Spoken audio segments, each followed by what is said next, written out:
आपली संस्कृती, आपले संस्कार सदा राहू दे आपल्या सोबत. भारताच्या महान ग्रंथांचे आणि काव्यांचे संपूर्ण संकलन. सबस्क्राईब करा तिलक.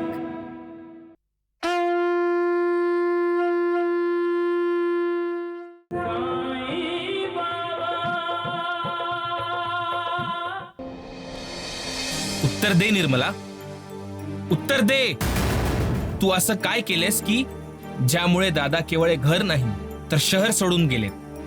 उत्तर दे. मी म्हटलं उत्तर दे. ते मी काही नाही खोटं केलं. बोलतेस तू, साफ साफ खोटं. मी काही केलं नाही म्हणे. राजेंद्र सायकल्सचा अर्धा हिस्सा मागण्यासाठी वकिलाची नोटीस कोणी पाठवली? रामलाल दादांवर साखळी चोरीचा खोटाळ कोणी घेतला? तुम्ही दोघींनी.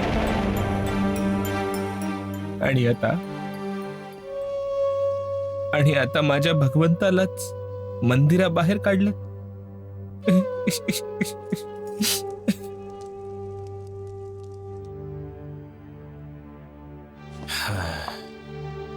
रतनजी, बोला डॉक्टर. मी यास्मिनचा चेकअप केलाय. डॉक्टर साहेब, तुम्हीच म्हणाला होतात की यास्मिनच्या पोटात ट्यूमर नाहीये, मग तिला चक्कर कशाने येते? रतनजी, ती चक्कर असं झालंय की यास्मिन, तू ठीक आहेस ना? रतनजी, ती नुसती ठीक नाही तर खूप जास्त ठीक आहे. अभिनंदन, यास्मिन आता आई होणार आहे.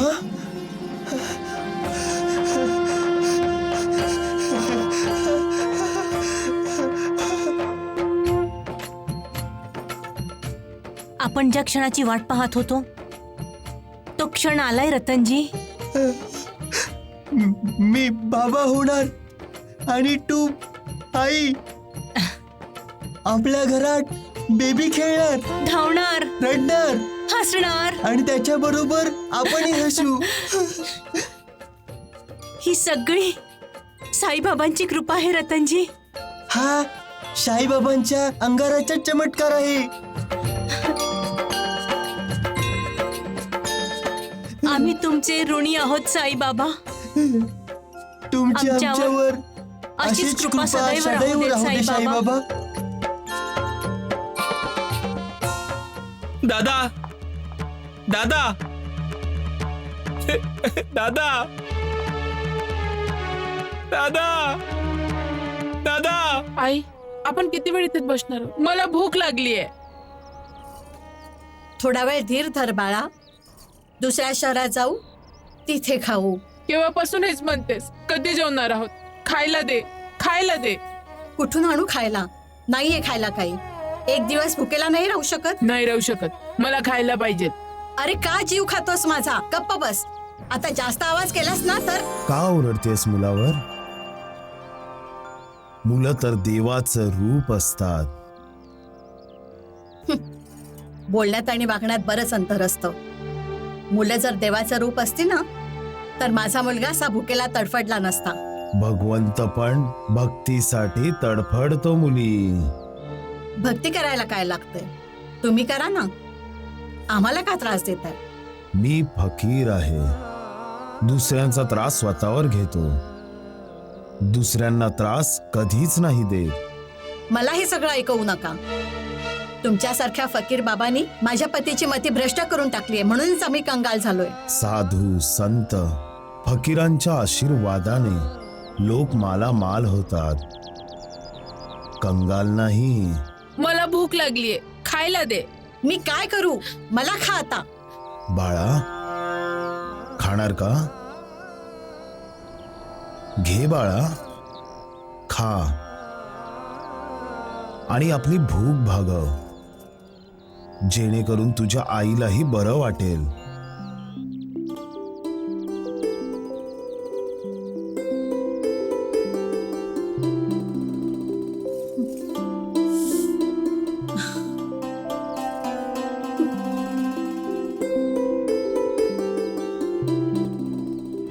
आई, आता काय होईल? दोघींनी लक्षात ठेवा, करावं तसं भरावं. आता आपल्या कर्माची फळं भोगण्यासाठी तयार राहा. कशाला वाईट साईड बोलताय? सगळं नीटच होणार आहे. हो. आई. अरे निर्मला, बाळा. काय झालं? बाळा, काय झालं तुला? आई. काय काय झालं? झालं? काय झालं? दादा,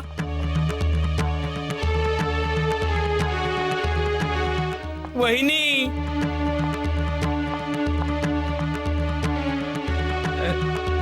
राजेंदर,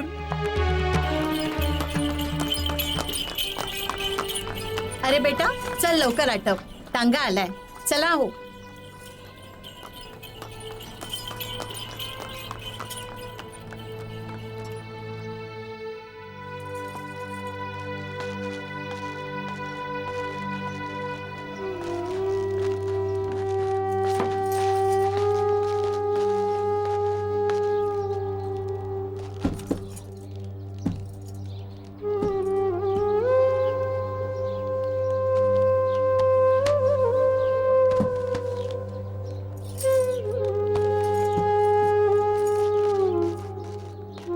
तुम्ही तुमची सगळी केळी राजेंद्रलाच दिलीत. आता तुम्ही काय खाणार बाबा? मी म्हटलं होतं ना, भगवंताला फक्त भक्ती हवी असते. भगवंत भक्तीचा भुकेला असतो.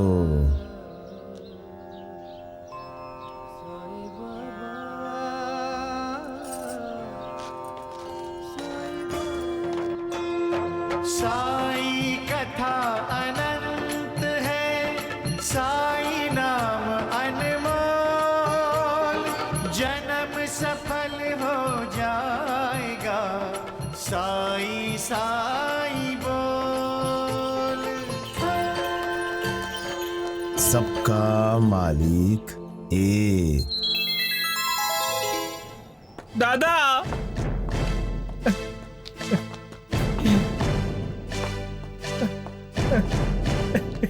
दादा, राजेंदर,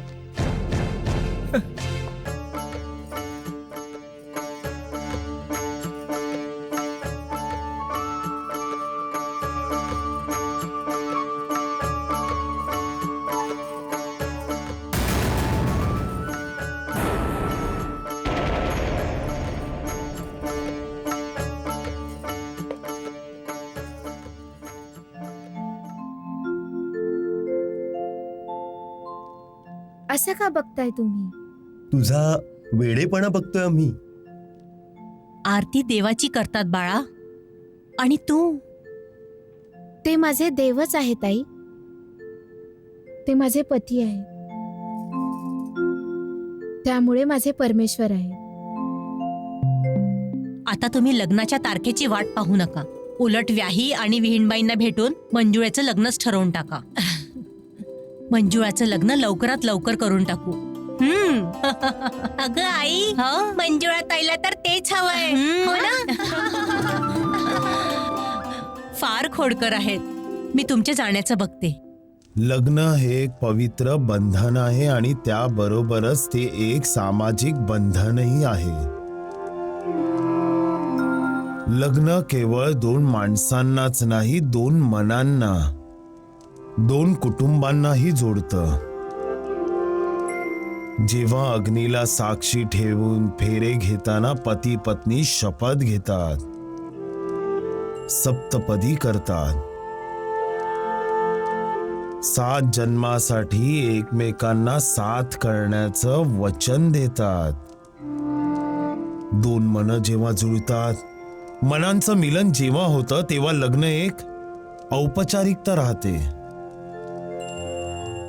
जेव्हा मनांचं मिलन होतं, तेव्हा दोन जीव एकमेकांना जन्मजन्मांतरीची साथ देण्याचा मनोमनी निश्चय करतात. आणि जे मनांनी एकमेकांचे होतात, ते लग्नाशिवायही लग्नाचं बंधन स्वीकारतात.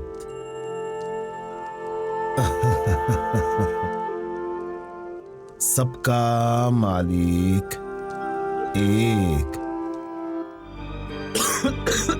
अरे अरे दीनानाथ, अरे बाळा, अरे बाळा, अरे माझ्या बाळा काय झालं? बघ पार्वती, या मंजुळेच्या जादू टोण्याचे आपल्या मुलावर काय परिणाम झाले ते. अरे अरे बापरे, मला तर चिंता वाटते. मला तर वाटतंय मंजुळेनी जो अंगारा पाठवला होता तो जर दीनानाथनी घेतला असता तर एव्हाना कदाचित त्याचा खोकला बरा झाला असता, पण तुम्ही तर तो अंगारा फेकून दिलात. अरे मला बोलताय तुम्ही? हा, तुम्ही सुद्धा अंगारा बैलगाडीतून फेकूनच दिला होतात ना.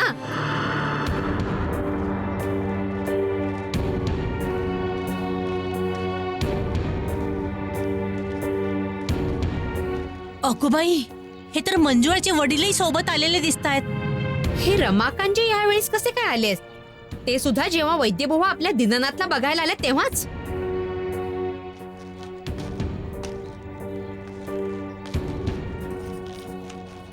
नमस्ते. नमस्ते. रमाकांतना लग्नाचं लवकर ठरवायचं आहे. हं?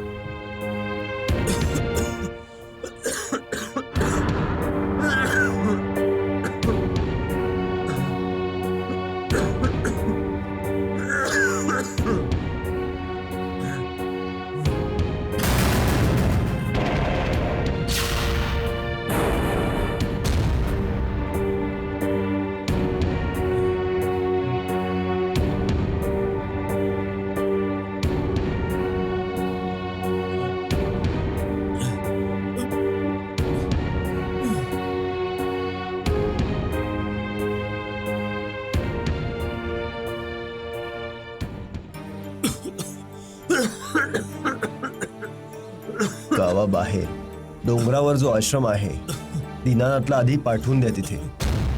अशा रोग्यांना घरात ठेवणं हे घरच्या आणि गावातल्या लोकांच्या आरोग्य करता चांगलं नाहीये. अशा रोग्यांना म्हणजे तुम्हाला काय म्हणायचंय वैद्यबुवा? दीनानाथला क्षय झालाय, तवेदी, टीबी, ज्यातून जिवंत राहणं अशक्य आहे. अशक्य.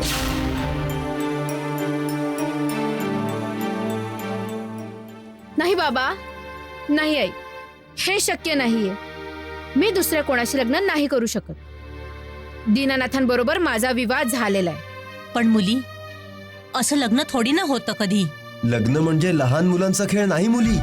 हेच तर मी म्हणते ना बाबा, जर माझं लग्न झालेलं आहे तर वारंवार तुम्ही मला. मंजुळा, तुझं लग्न झालं नाहीये आणि दीनानाथशी तर नक्कीच नाही होऊ शकत. कारण कारण कारण दीनानाथला क्षयरोग झालाय, तपेदी, टीबी, ज्यातून जिवंत वाचणं अशक्य आहे. अशक्य. नाही, हे नाही होऊ शकत. त्यांना काही नाही होऊ शकत. ते बरे होते. त्यांना माझ्यासाठी बरं व्हावंच लागेल. साईबाबा, मला साईबाबांकडे गेलं पाहिजे. तेच मला मदत करतील. मुली,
त्या सृष्टीकर्ताने बनवलेल्या ह्या जगात माणसाबाबतीत जे काही घडतं ते त्याच्या प्रारब्ध किंवा नशिबानुसारच होत असतं. प्रारब्ध किंवा नशीब हे मनुष्याच्या कर्मानुसार घडत असतं. ते कोणीही बदलू शकत नाही. प्रत्यक्ष देवही नाही. मनुष्य जी कर्म करतो, चांगली किंवा वाईट, त्याची फळं त्याला भोगावीच लागतात. आपल्याला हवं तसं जेव्हा घडत नाही तेव्हा आपण त्याला आपलं दुर्दैव असं म्हणतो.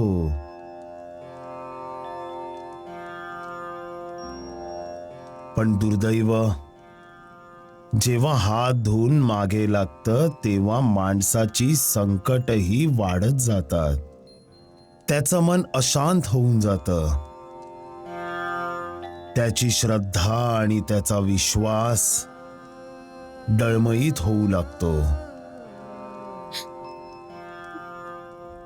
त्याला आपल्या देवाबाबतीतही संशय वाटू लागतो. कधी कधी माझ्यावर माझे भक्त अविश्वास दाखवतात.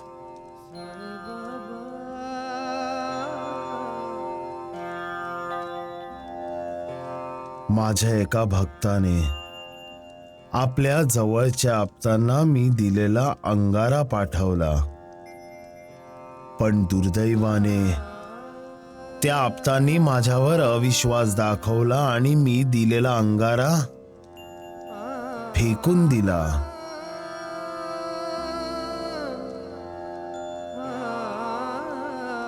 हेच तर कम नशीब आहे त्या नातलगाचं आणि माझ्या भक्ताचंही. हेच प्रारब्ध आहे आणि प्रारब्ध कोणीही बदलू शकत नाही.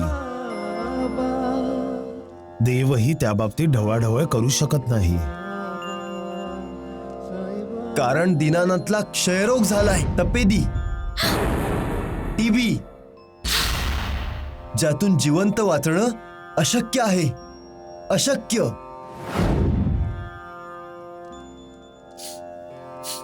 अशा परिस्थितीतही जे देवावर श्रद्धा ठेवतात, विश्वास ठेवतात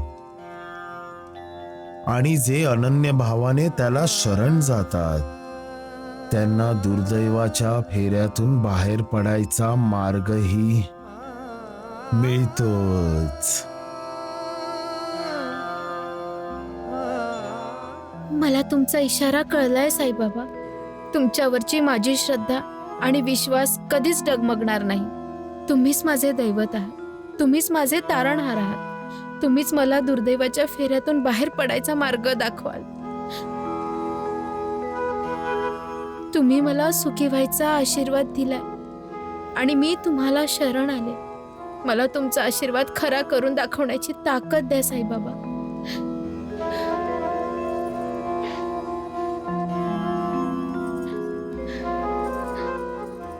तुमच्या डोळ्यात अश्रू?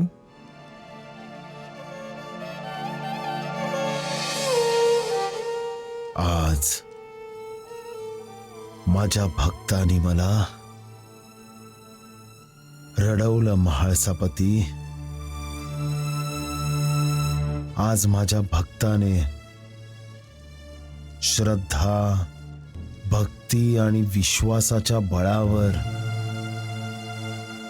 भगवंतापेक्षाही जास्त उंची गाठली. म्हाळसापती, प्रारब्ध जाणून घेऊनही श्रद्धा आणि विश्वासाच्या जोरावर माझा भक्त प्रारब्धालाच आव्हान द्यायला निघाला. असंभवालाच संभव करायचा निश्चय केलाय त्याने. पण माझ्या आशीर्वादाची बूज ठेवण्याकरता मलाच शक्ती देण्याची याचना करतोय. धन्य आहे ते भक्त म्हाळसापती आणि धन्य त्यांची भक्ती. असे भक्तच भगवंताचं महात्म्य वाढवतात. सबका मालिक एक.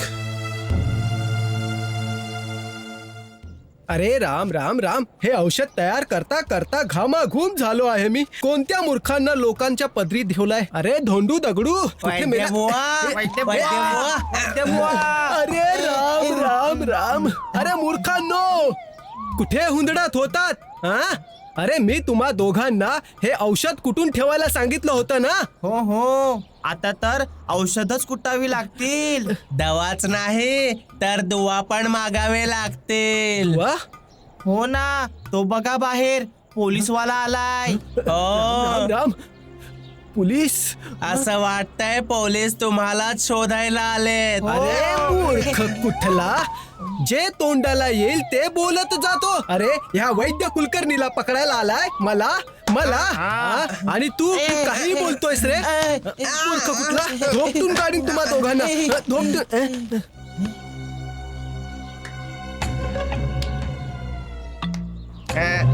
हा पोलीस तर शिर्डीचा वाटत नाहीये. मग इथे हा काय करायला आला असेल?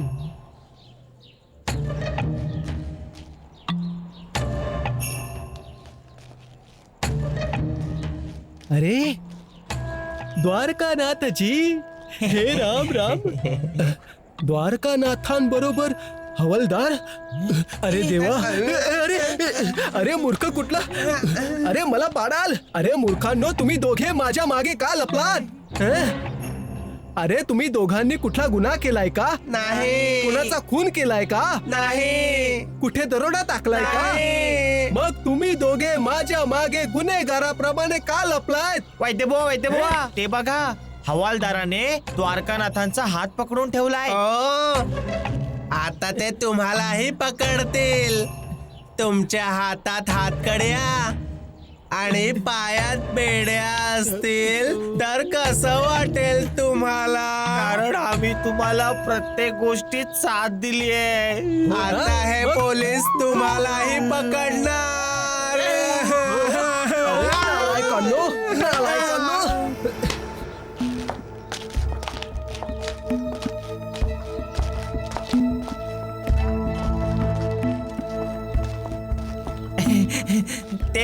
ते पोलीसवाले कुठे चालले आहेत? द्वारकानाथ इथेच येत आहेत. आमचं भाग्य थोर की आपण शिर्डीत परत आलात. द्वारकानाथजी, मी अशी आशा करतो की तुमची तपश्चर्या पूर्णत्वाला गेली असेल. वैद्यबुवा, माझ्या तपश्चर्येचा परिणाम दिसत नाहीये का तुम्हाला?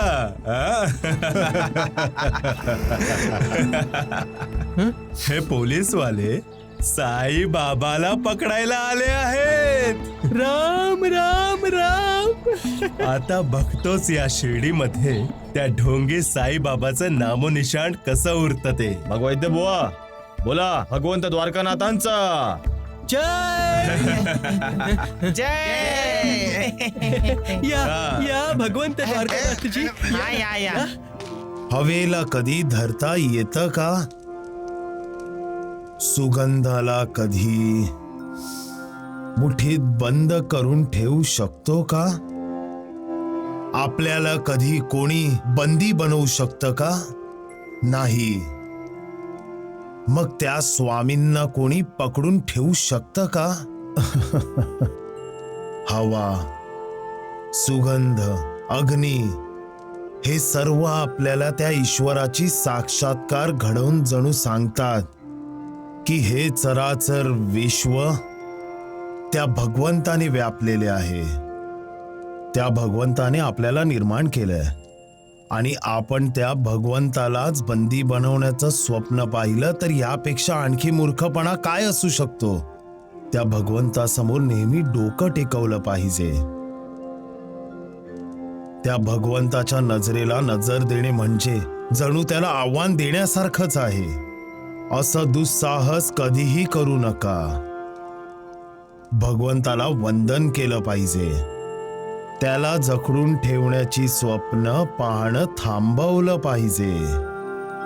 हो, जर भगवंताला बंदी बनवायचं असेल तर त्याची भक्ती करा. त्याला भक्तीचं बंधन प्रिय असतं. सबका मालिक एक.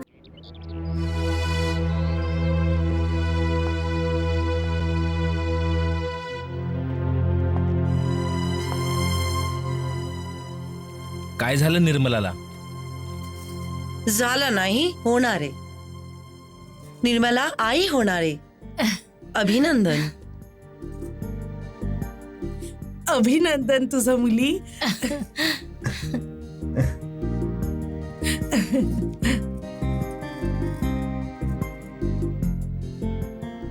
जावई बापू, तुमचं हार्दिक अभिनंदन.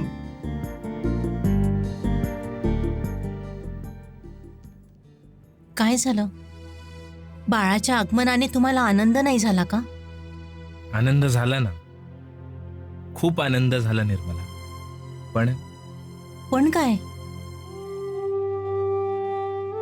माझ्या आनंदात सामील होणारे रामलाल दादा, वहिनी आणि राजेंद्र इथे नाहीयेत. याचं दुःखही खूप आहे. खूप दुःख वाटतंय.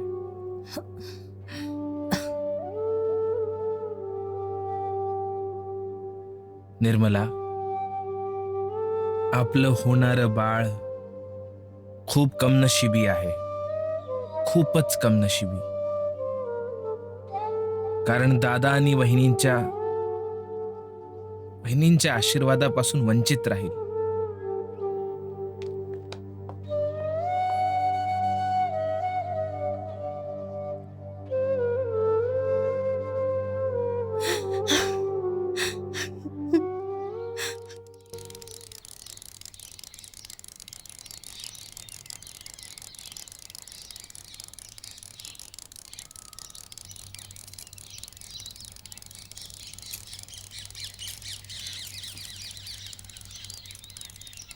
चहा घ्या.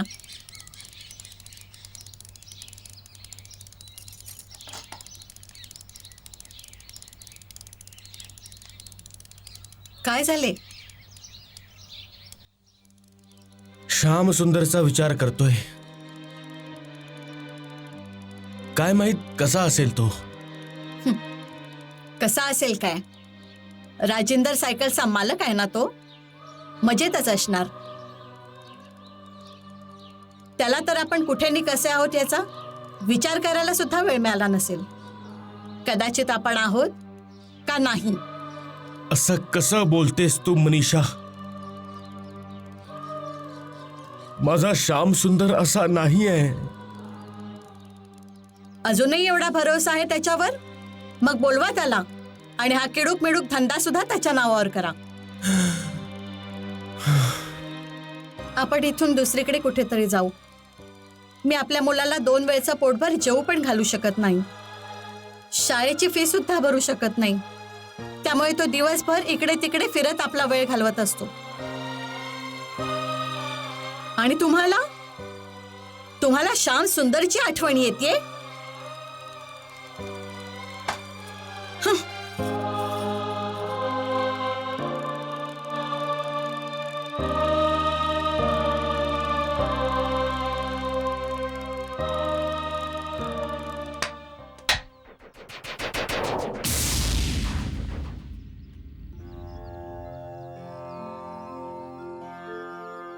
बाबा, तुम्ही? तू मला ओळखलंस राजेंद्र बेटा? हो. आई म्हणते जो दुःखात आपली साथ देतो तो ईश्वराचं रूप असते. तुम्ही आमचे देवच आहात. तू एक चांगला मुलगा आहेस. पण मी एकटा आहे बाबा. माझ्यासोबत खेळणारे कोणीच नाही.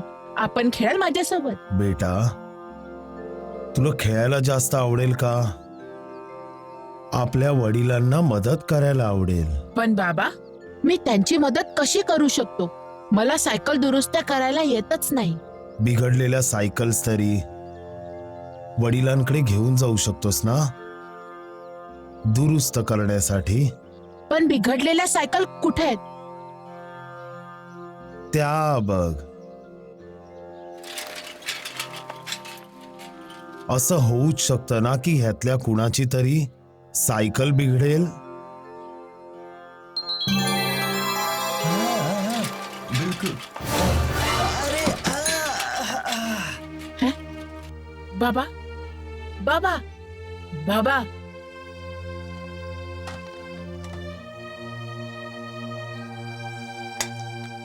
अरे ह्याची तर चेनच निघाली. आता हिची दुरुस्ती कुठे होईल? हे बघा, जवळच माझ्या वडिलांचं दुकान आहे, ते तुमची सायकल ठीक करतील. चला. हो.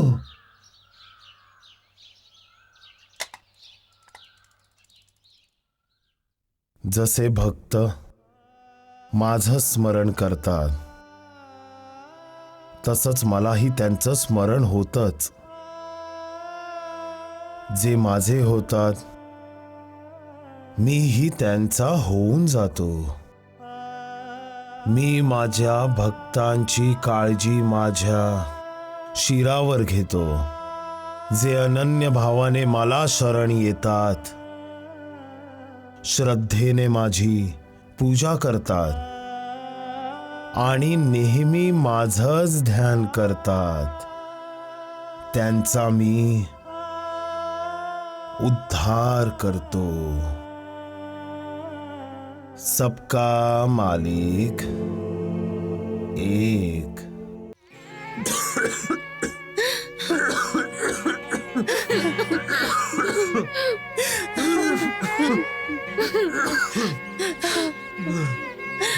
अरे बापरे.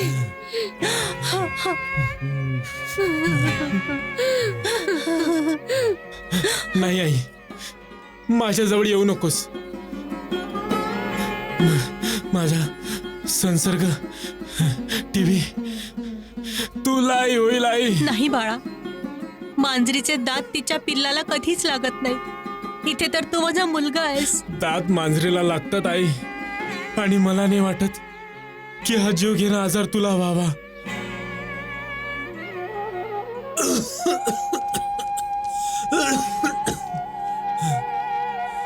बाबा, मला माफ करा. आई बाबांना सुख देणं हे संततीचं कर्तव्य असतं, आणि हा अभागी तुम्हाला सगळ्यांना दुःखच दुःख देतोय.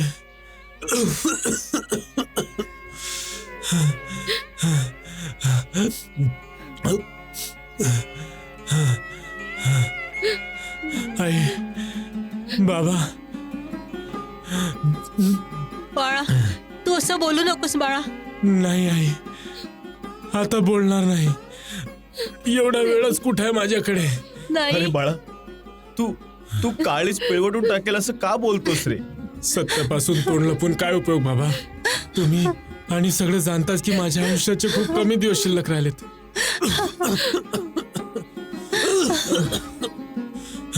तुम्ही मंजुळाच्या घरी कळवा की आता आमचं लग्न होऊ शकत नाही. अरे बाळा, असं काळजाला डागण्यात देणार बोलू नकोस रे. तू बघच आता, तुझं लग्नही होईल आणि तुला वारसही मिळेल. नाही आते, मी जाणून बुजून मंजुळाचं आयुष्य बर्बाद करू शकत नाही. मंजुळा निष्पाप आहे. माझी देवाकडे प्रार्थना आहे की ती सदैव आनंदी आणि सुखी होऊ देत. खरं प्रेम स्वार्थी नसतं. खऱ्या प्रेमात आपल्या साथीदाराचं भलंच व्हावं असं वाटतं. अडीच अक्षरांनी हा बनलेला शब्द प्रेम मनुष्याला आपल्या आयुष्यात अनेक प्रकारचे साक्षात्कार घडवतो. आई आणि मुलाचं, भावाभावांचं, भावा बहिणींचं, वडील संततींचं, दोन दोस्तांची मैत्री, हेही प्रेमाचं एक रूपच आहे. प्रेमी आणि प्रेमिका एकमेकांना प्रेम बंधनात अडकवतात. ईश्वर आणि भक्तातलं भक्तीचं नातं ही प्रेमाचंच एक रूप आहे. वेगवेगळ्या रूपातलं हे प्रेम मनुष्याचं जीवन रंगीबेरंगी आणि सुगंधी करून टाकतं. प्रेमाचा अर्थच आहे श्रद्धा, भक्ती, विश्वास. ज्यांना प्रेमाचा साक्षात्कार होतो त्यांना जणू ईश्वराचा साक्षात्कार झालेला असतो. सबका मालिक एक.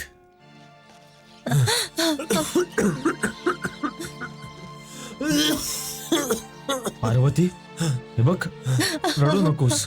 दीनानाथ आश्रमात चालला आहे. जसा बरा होईल तसा घरी येईल. नको जाऊस बाळा, आश्रमला नका घेऊन जाऊ. ताई, थांबवा ना त्याला. ताई. आई, मी देवाकडे प्रार्थना करतो की पुढच्या जन्मी तू मला तुझाच मुलगा बनवेन, जेणेकरून मी निरोगी आयुष्य जगून तुझी सेवा करू शकेन. बाबांना, आत्याला आणि तुम्हाला दुनियातली सगळी सुख देऊ शकेन.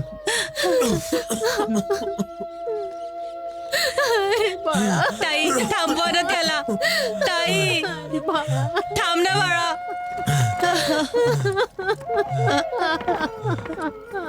थांब बाळा, आश्रमात जाऊ नकोस. थांब बाळा, मला सोडून जाऊ नको. थांब बाळा, नको नेऊ हो त्याला. नको जाऊस. थांबवा त्याला. कोणीतरी थांबवा त्याला. आश्रमात नका नेऊ. नाही. नाही.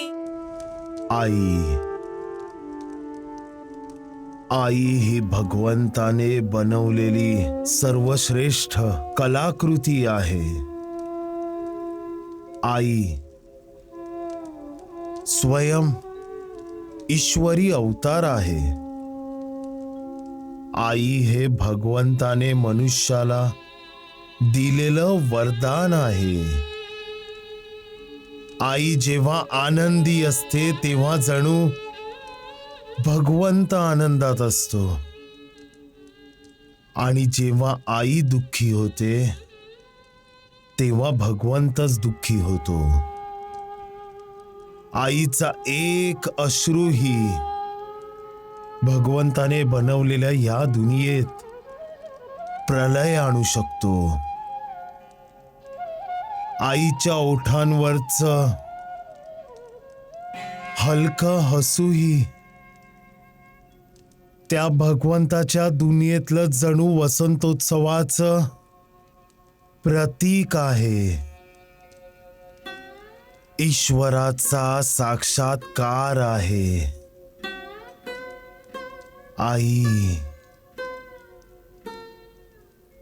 प्रेम, ममता, त्याग, श्रद्धा, विश्वास आणि पूर्ण समर्पणाचा आविष्कार आहे. आई कमनशिबी आहेत ते लोक ज्यांना आई नाहीये, आणि नशीबवान आहेत ते ज्यांना आई आहे. आई सबका मालिक एक.